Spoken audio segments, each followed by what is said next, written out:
Recently, I sold one of my fixer-uppers.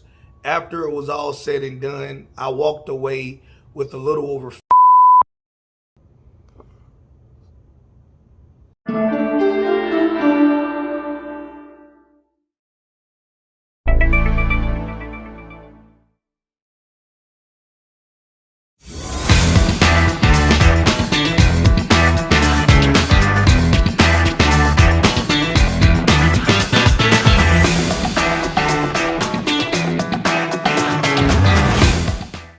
What's up, hustlers? It's your boy JT Automations back in with another video. This is actually where the best lighting is in this Airbnb, so I decided to kick this video off here. When I first started this YouTube channel, a little over 4 years from today, I only talked about things that I actually were doing. I felt like that was keeping it real. That was how you were supposed to do a channel about entrepreneurship. It was a lot of people at the time that was talking about money and entrepreneurship, but they weren't showing anything. They were already at a point where they made it. So I didn't see a lot of people that was really in the trenches with it, building a business, scaling the business, and just showing that process. And that was the level that I was on at the time. So that's what I made my channel out to be in the beginning. And it worked out pretty okay in my first year without knowing anything about YouTube at all. I got to 22,000 subscribers. Somewhere between 22,000 and 25,000 subscribers on this channel, I realized something that was abundantly clear. I was at a glass ceiling. Now, I always had the intentions of having a YouTube channel that had a little something for everybody. I always wanted to have a place where you could come see practical entrepreneurship in a way that's realistic for any person that really truly wants to learn how to start investing or building a business. That doesn't mean that it would have been the easiest. That doesn't mean that it would have been the cheapest. I set out simply to be the realest on the platform that you can watch, learn from, and then in your own life implement what you saw and duplicate that success. So once I hit that glass ceiling, honestly, I felt the way about it. I said, I was growing really good, but now for whatever reason, maybe I maxed out on what people were interested in. Maybe my content predominantly was my independent courier business, which was my very first business, and my reselling business, where I had a private label business and I was reselling a lot on eBay and Mercari. Now, I was making great money, but what I started noticing was that there was a interest in my sort of content, yet by me only talking about what I personally was doing started to become a limitation to me instead of my advantage. So starting my second year on YouTube, I said, you know what? If I truly wanted this platform to be a little something for everybody, I got to reach out, I got to build my network, and I have to start presenting various business and investment ideas outside of just what I want to do. Because just because JT doesn't want to do it doesn't mean that that business isn't lucrative, that investment isn't lucrative. There are a lot of businesses that I don't know about from firsthand experience. There's a lot of investments I don't know about from firsthand experience. Also, time, which is our most valuable resource, is limited to all of us. So I don't have the time to go learn every business in the world and then start every business in the world or every investment in the world. So what I began to do is reach out to other credible entrepreneurs that I knew actually knew their stuff and were full-time entrepreneurs doing their thing. And I presented on this channel appliance repair, cell phone repair. Those were like the initial first two. And then since then, now it's just unlimited different avenues you can take watching this channel and learn various income streams. I started off by giving you guys that backstory because In this video, I'm actually taking a step back, and based off of my experience in doing this, like I told you, when I only focused on what I was doing, it kind of hurt the channel. I guess not everybody was interested in doing what I was doing or even cared to know what I was doing if it wasn't something that matched their interests or they felt was profitable enough for them to attempt. That being the case, I want you guys to know that I do have a vlog channel.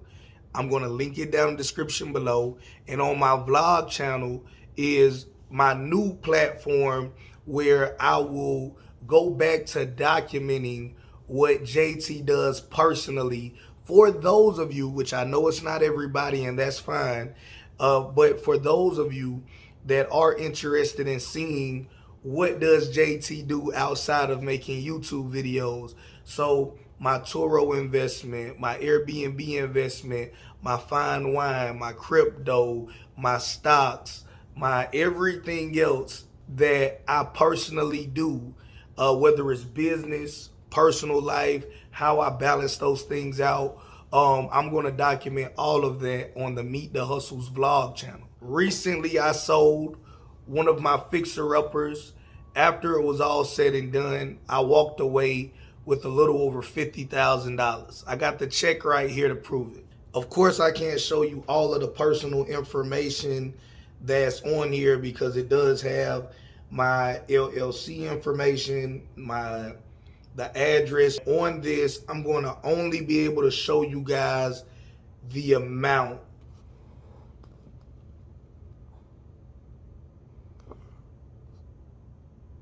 I've been telling you guys for the longest time that real estate is a part of the foundation of wealth. Stock market, intellectual property, and real estate is the trifecta, if you will, when we talk about the foundations of wealth. And my retirement plan, as crazy as it may sound that I'm thinking about this early, is tied to real estate. So what I am going to do is start investing in properties as a buy and hold investor and receiving rental income off of that, which is probably something that you've heard of before. But I'm also going to be getting into as a private money lender, right? You might also heard it called hard money, as a hard money lender as well, for those of you that are familiar with the term.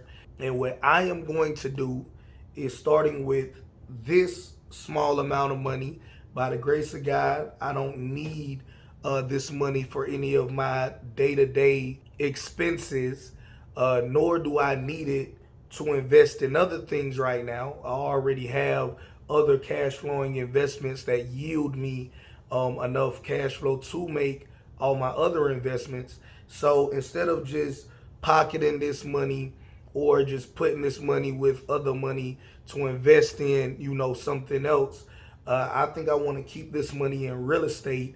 And this is going to be my first attempt at hard money investing, private money investing. Basically, for those of you that may not be familiar with the process, is that I will vet quality real estate investors. All right, I personally won't be working with any newbies or anybody that hasn't done a substantial amount of real estate deals already prior to working with me, and they'll have to have verifiable proof to show that. But with proven real estate investors, if instead of going to the bank and having to show their credit score and have that pulled and going through the debt to income process and all of that stuff, if they just have a great deal and need funding, I would be willing to loan just simply based off of the deal itself, and it will be backed by the deal itself, meaning that if I don't get my money back plus interest, then I'll get the property itself, which would be worth substantially more than the amount of money I lent to them. All right, so somebody might have a property that they negotiated and got under contract for, let's say, 80 grand. Let's say it needs another 40 grand in renovations.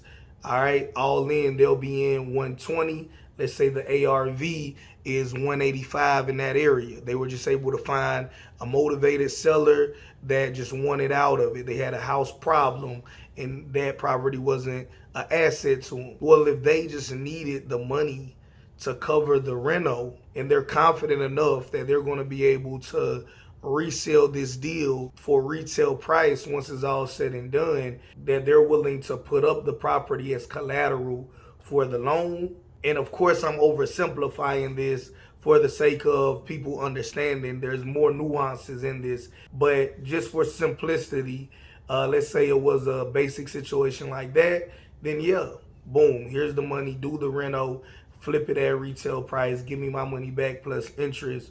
Or if things don't go well, I got a property for $50,000 in a market with the ARV being, 170, 185 up near that way, right? So either way, it's a win-win for me, right? Now, my exact strategy, though, is a little bit more tweaked than that. So what I would be looking for are small deals that the amount of money that I put up will not only purchase the property, but also renovate the property. So I'm in the Carolinas, and in certain parts of the Carolinas, you might can find a 2-bedroom property that you can buy in, renovate for $50,000. Once you find the right motivated seller, has the right kind of need for the value that you provide, and then they're willing to exchange their real estate for that. Now I got a fully renovated property that I can immediately Airbnb, I can Section 8, I can do whatever it is I need to do with it in order to make that space profitable. All right. So what I'm about to do now, you guys, is go out, set up this business the right way, and then start documenting me putting my money to work for me so that I don't have to go out and use my time or go do manual labor in order to generate enough money to make a decent living off of it. Of course, I got to expect realistic expectations when we're talking about getting into private lending with only $50,000. But I'm going to continue to allow that money to accumulate over time. And eventually we're going to get to a space where we're going to do some real big deals. If that interests you in any way, be sure to subscribe to my vlog channel, and I'll see you guys over there. Peace.